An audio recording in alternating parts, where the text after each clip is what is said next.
Today, I'd like to tell you the story of Mariah Fenton Gladys, who died in 2018 at the age of 70. Now, for me, this human embodied compassion. And this week, we're talking about compassion. So here we go. We had the great good fortune of meeting her at Esalen in 2016.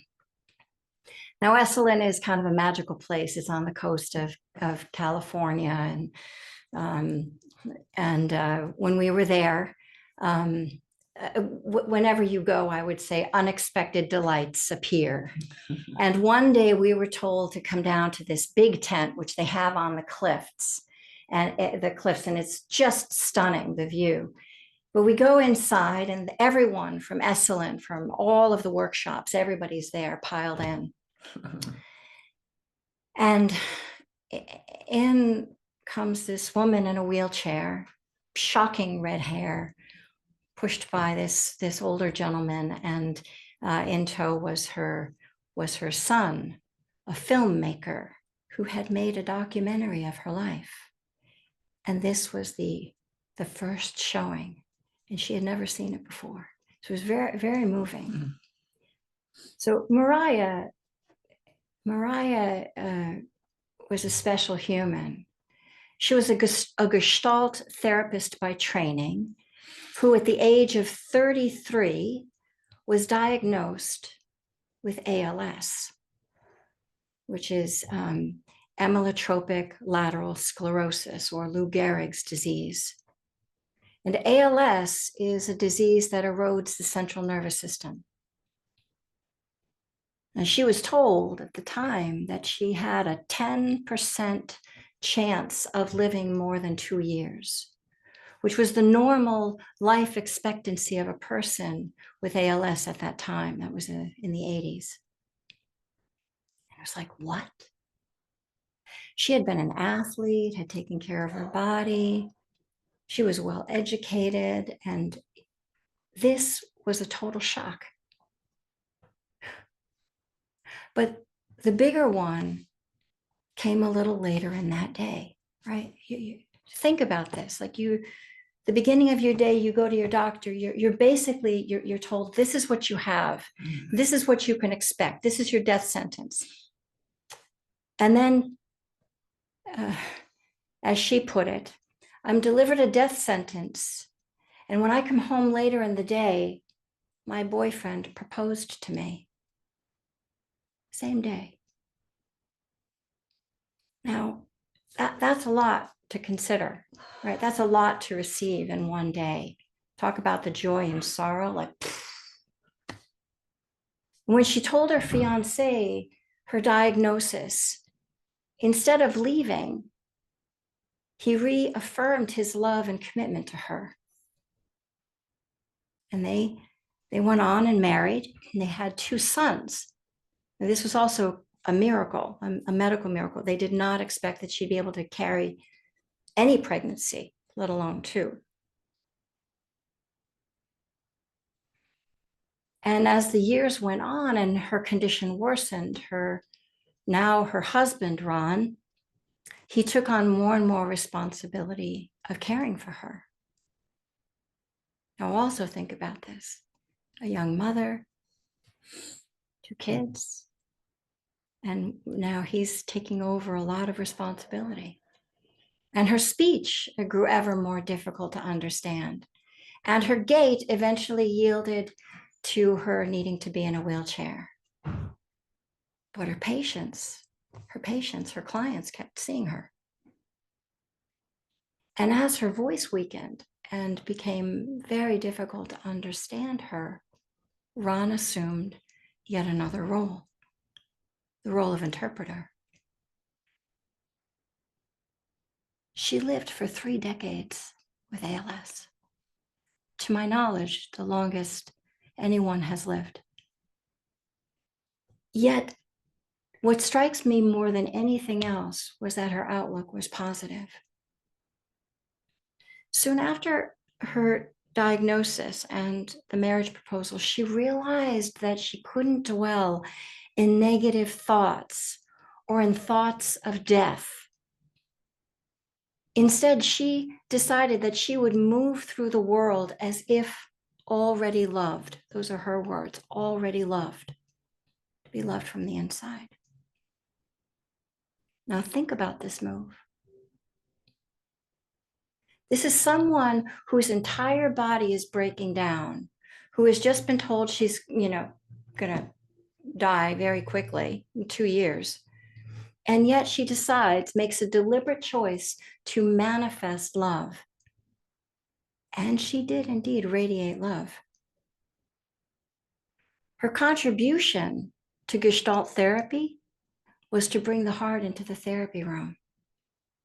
And out of this came a practice grounded in her own life. And she developed this unique method of Gestalt therapy called arriving already loved. Her feeling was that we need to create a home inside of unconditional acceptance.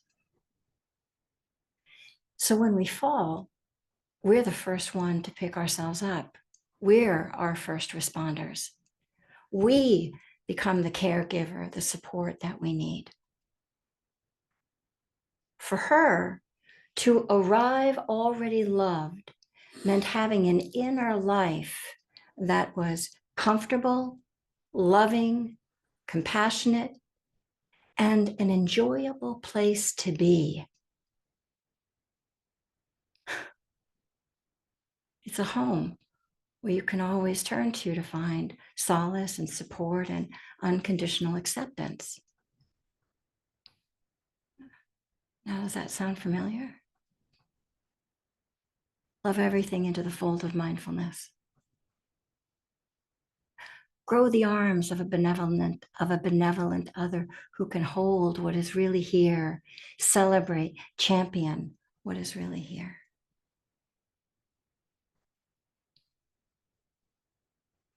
Now, Mariah developed a way of working that was based on her own life experience.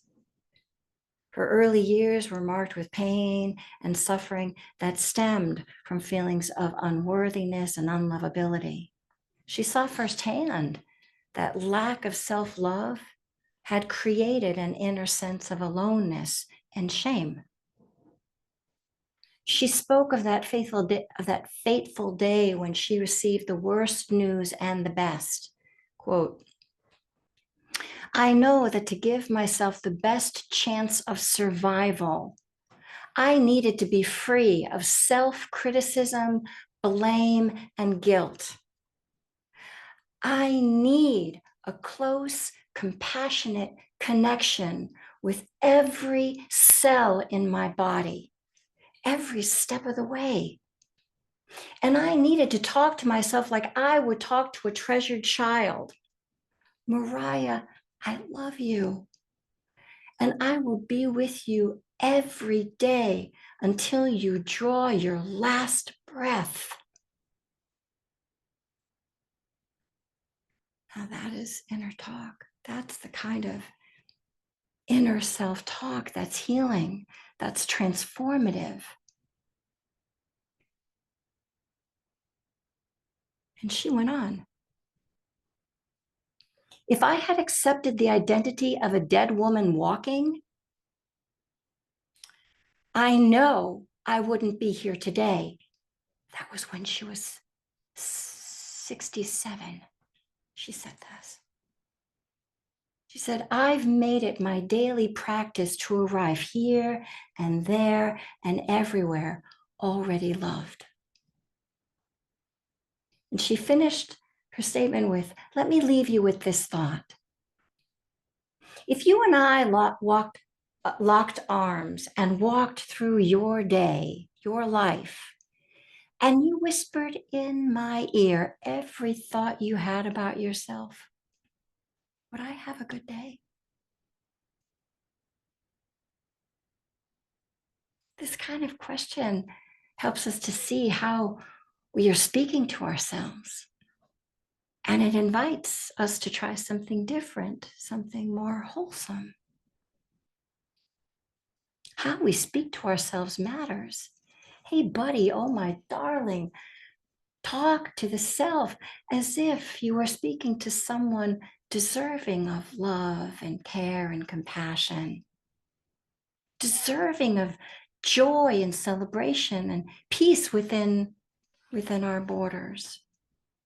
First, as if we're already loved. I mean, why not try this kind of inner talk? And this kind of question can show us where attention and energy have been going. And it can invite us to pause and to decide where and how to place attention now. And it invites us to readjust the view to one of kindness and care and connection. For me, Mariah is a living example of compassion. Even in the face of fatal illness, even in the face of a decaying body for all the world to see, she exuded a radiance from within. That room went silent as she was rolled in. You could feel her presence. It also seems that she knew the only match for such grave odds was to deepen the inner well of compassion. That's sage advice.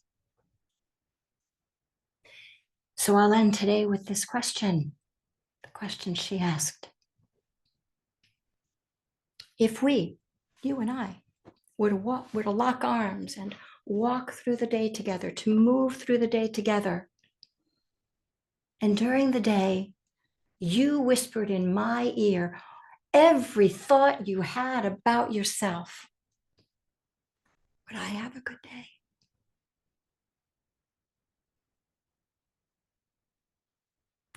Thank you for your kind attention. All right, my dears. With kind eyes, turn the attention to this body and open it up. Let's give it some breathing room. Help it to feel more comfortable in its skin.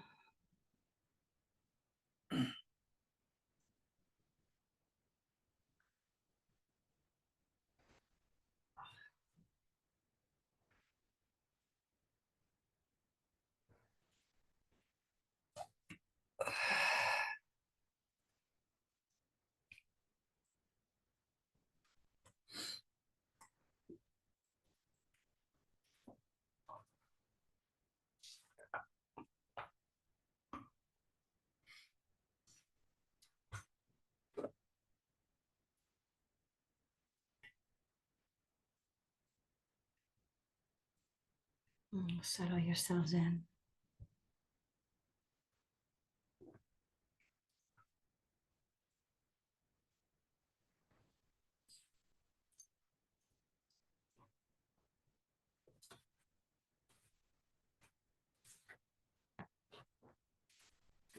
So today I'm going to invite us to play a game of catching ourselves right in the act of saying unkind things, interrupting that and coming back in and shifting into as kind and as caring a view as possible, and let the dust settle.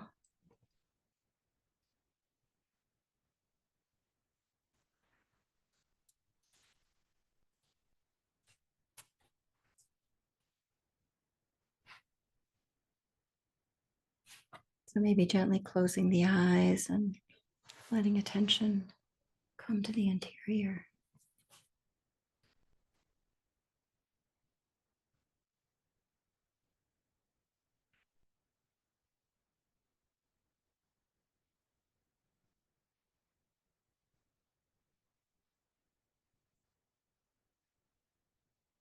Feel breathing and let breathing soften and settle the body down from inside.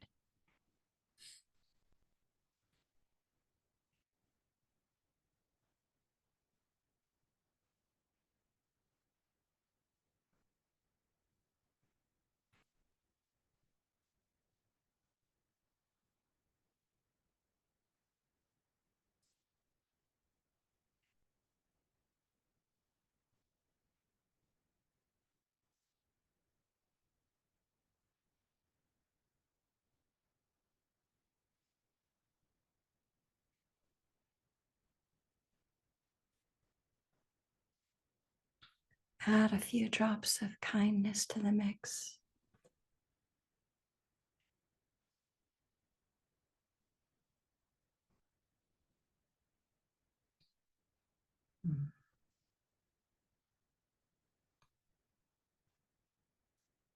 Soften the eyes and soften the gaze.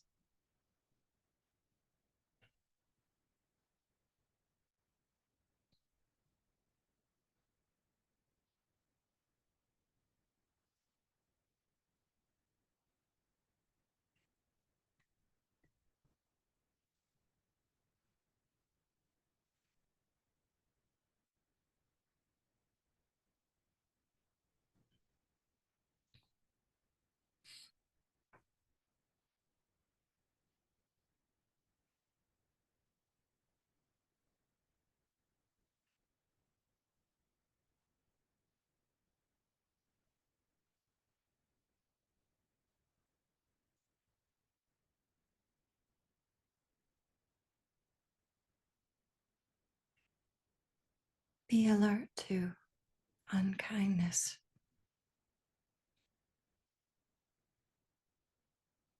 And then see if you can find your way back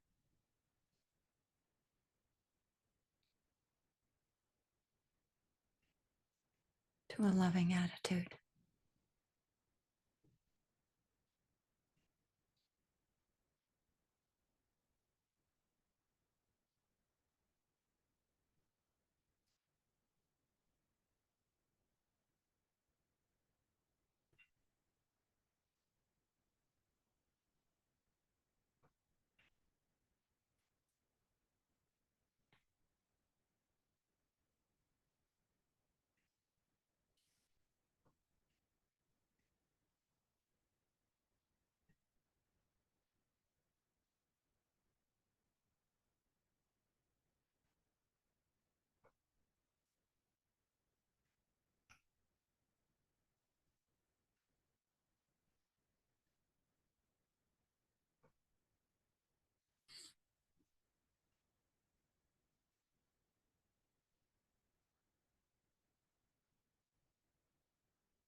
noticing and letting go of harsh talk, coming back in with kind talk.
And in the last 5 minutes, let go of the instruction and just settle back a little bit more.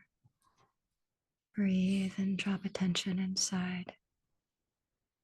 Notice how it feels, in particular, whatever ease is available to you. And breathe with that. Let the whole of the organism, let every cell receive the experience of ease.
And now gently open the aperture of attention and sense all of us sitting here with you and you sitting here with us, all of us orienting toward ease of well-being.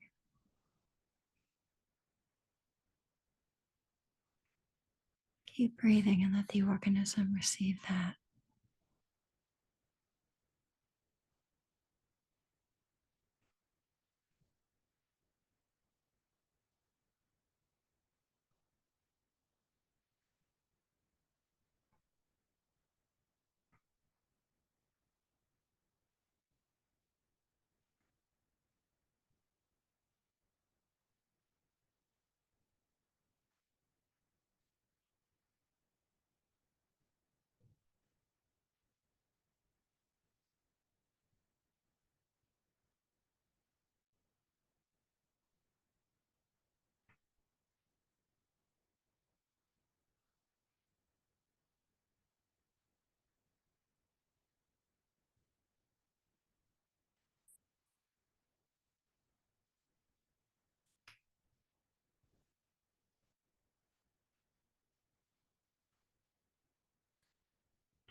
Thank you all for your practice.